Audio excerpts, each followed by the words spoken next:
Hello, everybody. I'm Harrison. And I'm Rachel. This week, we're talking about weeks 29 through 30 and how we decided which hospital to deliver the baby at. So stay tuned and join us on our journey to meet Meet Baby Baby H. H.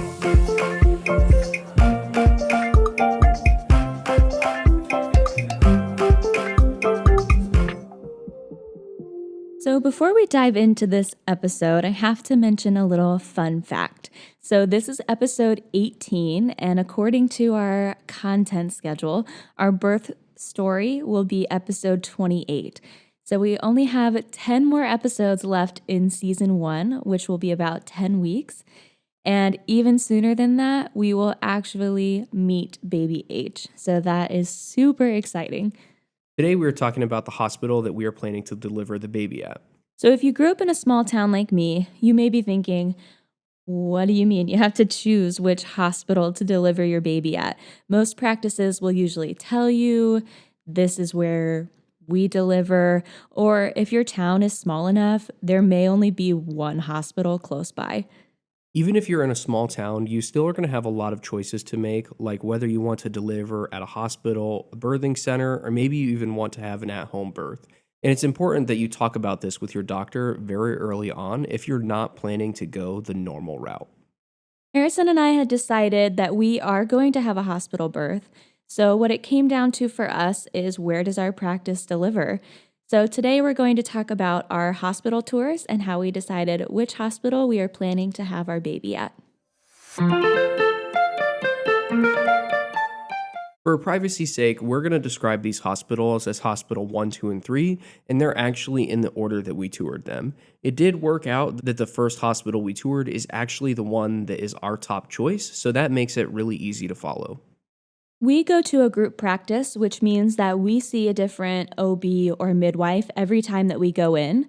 But on top of that, they also have three different locations. And we're in a city that has 5+ hospitals. So at each of our office locations, there is a hospital basically across the street. And so our practice said you can pick any of these three hospitals to deliver at. And we just decided that we would check out all three of them because we have the option. So why not? The easiest way to start deciding on what hospital you want to go to or really where you want to deliver is going to be insurance. You just want to make sure that anywhere you're considering is going to be covered by your insurance, and that's going to be a very easy way to maybe knock some of these hospitals off the list. Fortunately for us, after we did our very first appointment, our OB and the office contacted every single hospital to make sure that these hospitals were in network, and all three of them were. If your doctor's office isn't going to do this for you, it is just a step that you're going to have to take on your own and just make sure that you stay in network. We go to the office by Hospital 3. So before we toured any of them, that's the one that we thought we were going to deliver at. Hospital 1 is about 30 to 35 minutes from home, it's the farthest away. The second one is about 15 to 20 minutes away, and the third one is 25 to 30 minutes away. And that's not a huge range of time. So we really felt comfortable with going to any of them. I feel like if you're not very familiar with the labor process, you could really think that you need to know like the fastest route to the hospital at all times, and that as soon as it's time to go, you need to rush there as quick as you can, like blow every light. And as you find out more about the labor process, you're going to come to the conclusion that it's not really that big of a deal to get there super, super quick. So we're okay with a 30 to 35-minute drive. Obviously, we don't want a 4-hour drive, but even if we're out and about in the city, we could probably get to any of these hospitals within half an hour, and we feel really comfortable with that. I think the only unfortunate thing about choosing the one that is the farthest away is if we are told to come in and get checked out and then get sent home. That would be a little frustrating, but we're hopeful that that doesn't happen. Yeah, so if you're unfamiliar with that process, when you think that it's time to go to the hospital, the very first thing you're supposed to do is call your OB's office. And they'll be able to provide you a little bit more information, and they might say it's time to go to the hospital. And if it's time to go, you drive there, you get all checked in, and you first go to a room where basically the doctors are going to decide if it's time to admit you. A lot of hospitals, even these really large ones that we're going to, don't have that many rooms. We were really surprised to hear that one of the biggest hospitals in the country has like 20 rooms for delivery. So they can't have you just sitting there waiting to go into labor. So they might send you home and then you have to come back later. So, the tours for all of these hospitals were done virtually from our house. So, Hospital One, they did it over Zoom, and there was a labor and delivery nurse that was kind of holding the camera and led us through. She walked, where you enter and you go up this elevator. She showed us, the rooms that you would be in and was there to kind of answer any questions you had. And you could see all of the rooms live, and it was just a really cool experience. Hospitals 2 and 3 are kind of in the same like medical network, and so theirs were a little bit more corporately produced, and they had, a webinar style. So they had a PowerPoint and then a speaker that was kind of talking us through the PowerPoint. It's really weird to go on these tours and feel like you're picking a really nice place to stay because you're not. You're picking a hospital and you want to find the place that's going to provide the best care for you and for your baby. But a lot of things that stand out to you are stuff that you would really pay attention to if you were picking out like a hotel. And it's just a very different mindset. And at first, it seemed kind of silly to me that we were doing these tours. It's a hospital. How different can they all be? But what we found out more in the tours was just like the general environment, and we could kind of like imagine ourselves going through the day there, and that's kind of what ended up making our decision. Most of the tours are going to cover all the same information, like where do you go, where you park, enter, check in. They're going to show you some rooms, and they're going to discuss what level of care they're able to provide. They also are going to give you a list of supplies for mom and baby during delivery and postpartum. They're going to talk through the safety procedures that they have in place for security and, baby examinations, the day that you get discharged, and also give you an opportunity to ask questions. I think it was really nice that these tours were done virtually because we could do them from home and we didn't have to go somewhere, worry about being around a bunch of people. It was just very relaxing and a calm environment to do this in. On the flip side of it, the benefit of having an in person tour is that it would be much clearer where you're actually supposed to go. A huge part of these tours is taking time to figure out where you're supposed to go to get into a particular room. And that is very hard to follow on a screen. And only one of these tours did a nurse actually walk around and point you there. The other two tours, it was just somebody showing slides and they said, well, yeah, you turn here, you turn here. There might be somebody at the desk. If there's not, just pick up the phone and we'll go from there. And our number one hospital, we haven't even seen it in person. Number 2 and 3, we drive by almost every day on the way to work. So we are very familiar with where they are, but I think it's in our plans to kind of drive out there just to see, okay, we kind of see these landmarks when we're getting close and just not have our first day driving there be the day I'm in labor.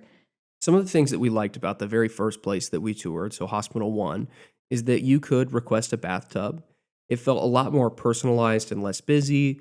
It was really easy to find where you're supposed to go once you get in the hospital, and they have open visitation hours once the baby is actually there.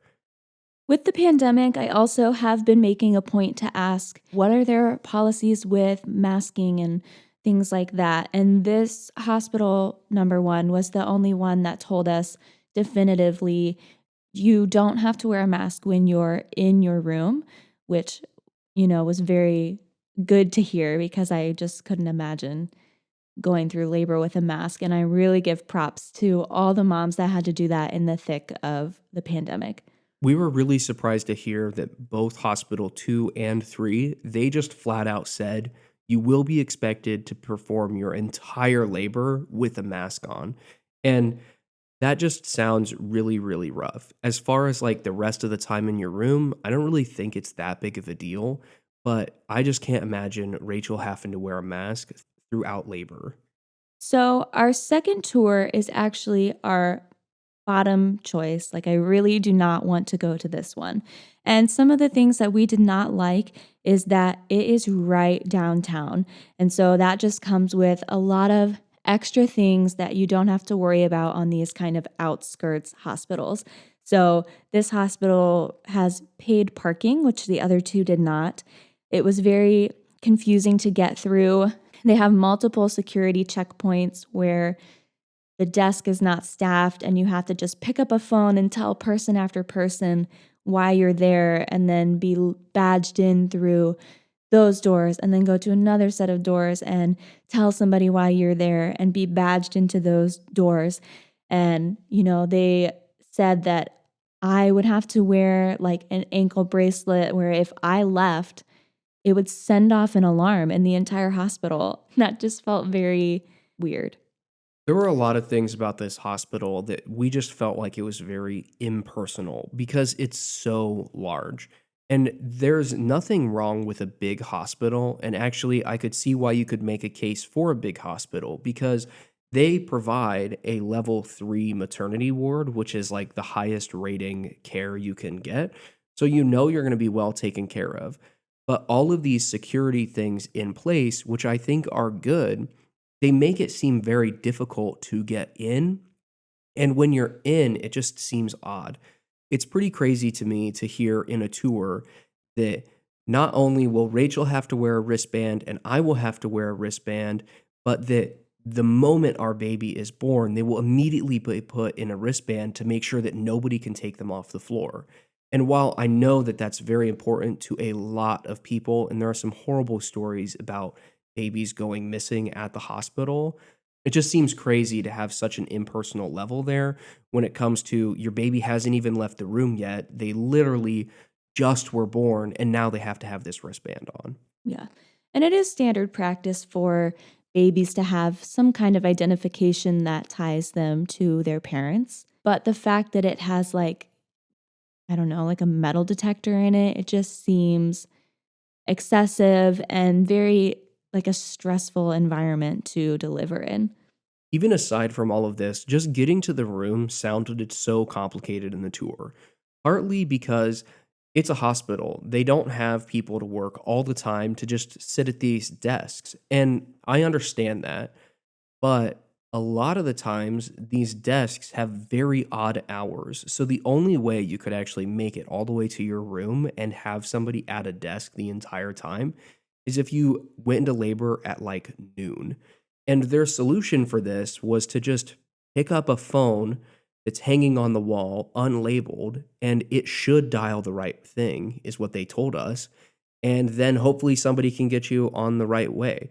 And I'm sure that everybody who delivers there, they figure out how to get to their room, and we would figure that out as well. But it sounds really complicated.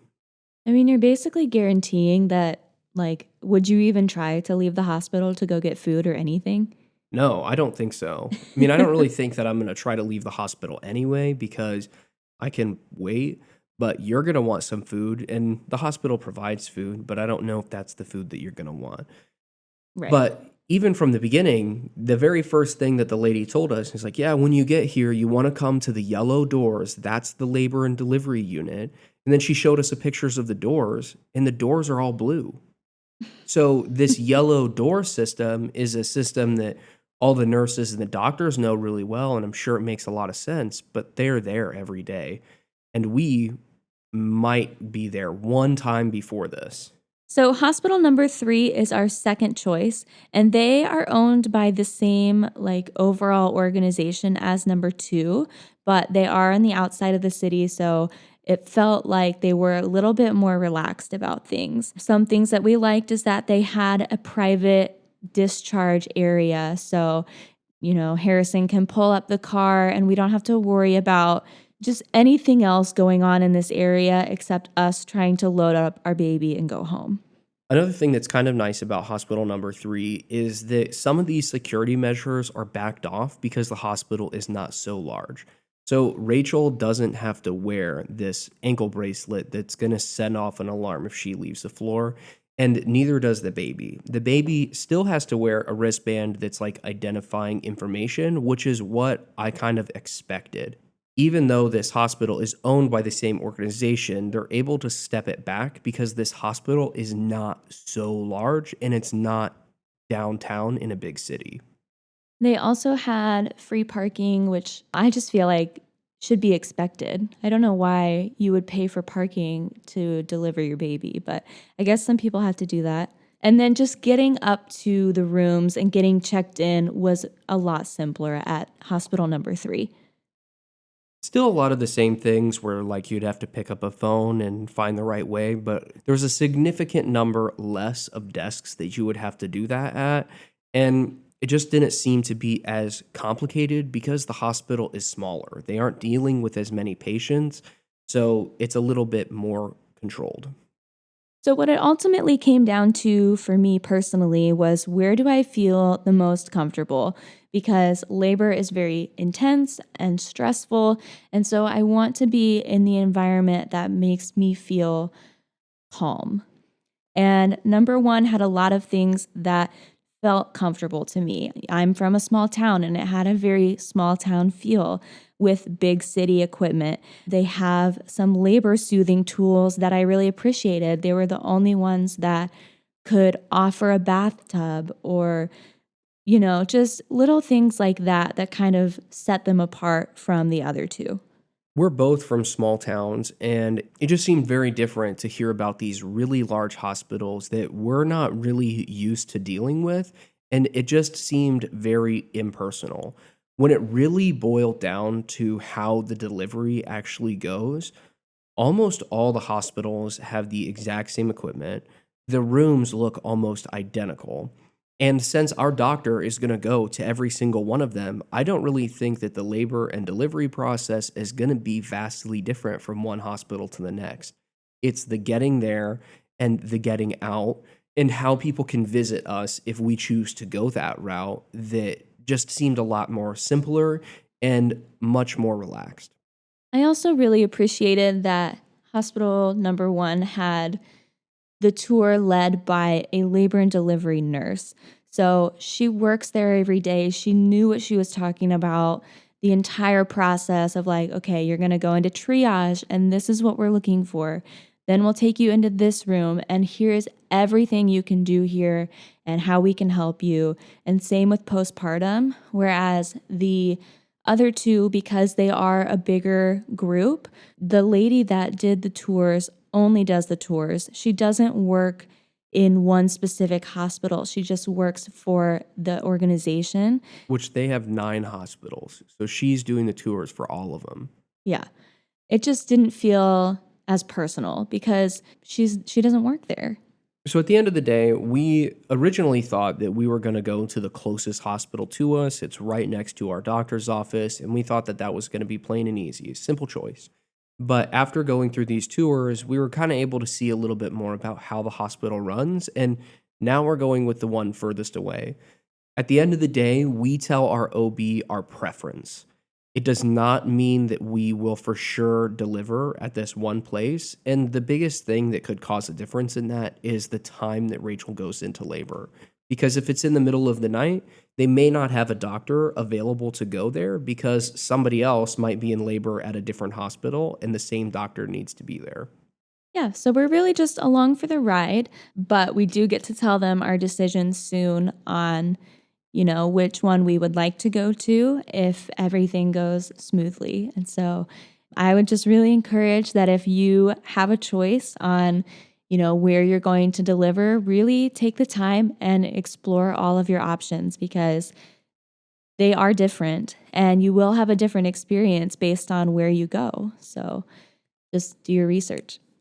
Now we're going to transition into what's going on with a baby in this time period. We're going to start doing these a little bit more frequently because we have started going to the OB more frequently. So now we have an appointment every 2 weeks where we were going once a month.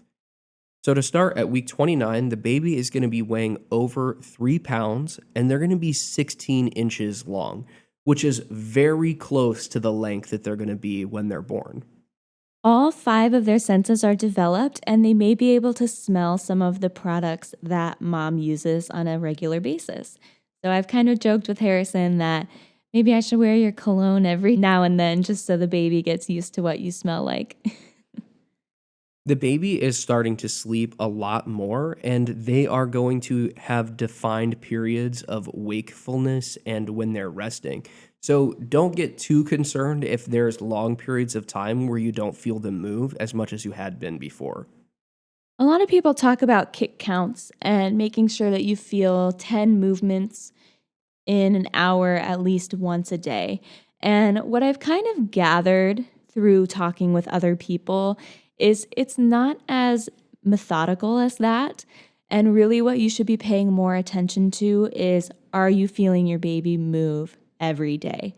When the baby is awake, some of their daily activities include making faces, hiccuping, swallowing, practicing breathing, pedaling their hands and feet, and sucking their thumb. Mom might start to have some added symptoms as we get a little further into the third trimester, and a very big one is heartburn. Everything digestive is just messed up at this point because the baby is so big. Everything has been like pushed up and squished. And so not only does it take me longer to digest things, but that relaxin that is getting your body ready to stretch during labor is slowing down how fast you can digest food and things like that. So my stomach has been upset a lot more. I'm starting to feel nauseous again. And then the heartburn is getting bad. Some people say that you get heartburn in the third trimester if your baby has a lot of hair. And so we can't really confirm or deny this. We'll just have to let you know in the future. But maybe they just have a full head of hair in there. I actually don't know if we're going to have an opportunity to find that out because I don't think we're going to have any more ultrasounds. But anyway, I've also been having some back pain. So, like Harrison said, the baby is getting heavy, and these like back cramps that I'm having have 100% made up my mind that I will be getting the epidural, no questions asked, because this is not even labor pain. This is like my body aches from carrying weight around and it hurts. So I am definitely going to take any pain relief that I can get during labor. So, in these past couple of weeks, we just want to go over what's been going on with us. So, most of the 29th week was consumed with us dealing with a car issue. So, we are not car people, never have been, probably never will be. For me, I just want it to go and I don't want it to break down very often. But the car was not working. So, we spent most of the week trying to figure out how do we fix it. And we ended up fixing it ourselves, which was fun, but also very frustrating. Yes, shout out to Harrison because he loves to learn for some reason and was determined to fix the car, figure out how to fix the car by himself, and he did it. So, good job, honey. There were a lot of frustrating times, and we bought way too many tools that we had to return. So all is well, and the car is back up and running. So that feels a little bit good. Mhm. By 30 weeks, we went to see Harrison's family in Indiana, and this is the last time that we are going to be traveling that far until the baby is born. So we went over the 4th of July and we got to celebrate with all of them and then also work on this theater production that they put on every year. It was a lot of fun. It was definitely very different, though, because the past couple of years we have started just having a pool party as a family, which I've really enjoyed. It's a nice change from what we used to do all the time. But now that a lot of us are older, there is alcohol involved in the day. But this is the first time that Rachel was not able to participate in that. That might be the hardest thing about being pregnant. People listening are probably like, seriously, but I don't know. I like a good cocktail. So it was okay. I got in the pool, taking the weight off when you're in the water feels incredible. It feels so good to be weightless when you weigh a lot. And then when we left, I had this realization that we aren't going back to Harrison's parents' house until our baby is here. And so I was really emotional that morning that we left, just thinking like, oh my gosh, we are about to have this huge life change in like 10 weeks. I think depending on the day you ask us, we're ready or we're like really, really not. And I'm really excited for them to be here. I'm just not really excited about the process of them being here. And then afterwards, I'm just nervous about what all changes. But I'm sure we will figure it out. Yeah. We also had our 30-week appointment, and the baby measured 30 to 31 weeks, so average to big. And, any concern that I had, my doctor was just like, yeah, you're just pregnant. That really has been their response anytime Rachel's like, well, I've been noticing this. Is there anything I should do about it? And they're just like, yeah, pregnancy just causes a lot of these things that are really just not fun. And that's it. You just kind of have to deal with it, which is really unfortunate, but that's the way it is, I suppose.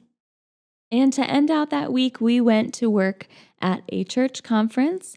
And again, shout out to Harrison because he was amazing that entire weekend, just running around and helping people solve problems.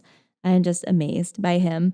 But we keep getting in this habit of like totally exhausting ourselves, filling up our calendar, spending all this time away from home. And then we come home and we just are beat. Yeah, we come home and then we're just beat. Then we fill up the calendar more. We had noticed that the weekend of the conference was very, very busy. We were very tired when we got back.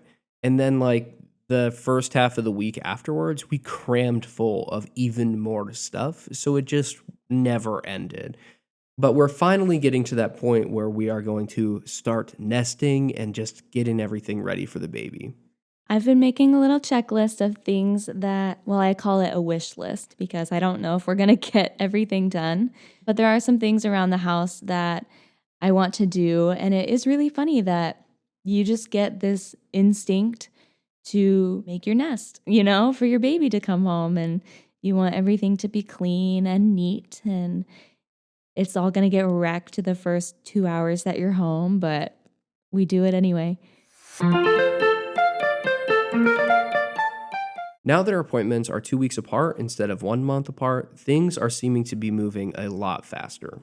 Next time, we are going to talk about weeks 31 and 32 of pregnancy and our maternity photo shoot. Thanks for joining us. See you next time.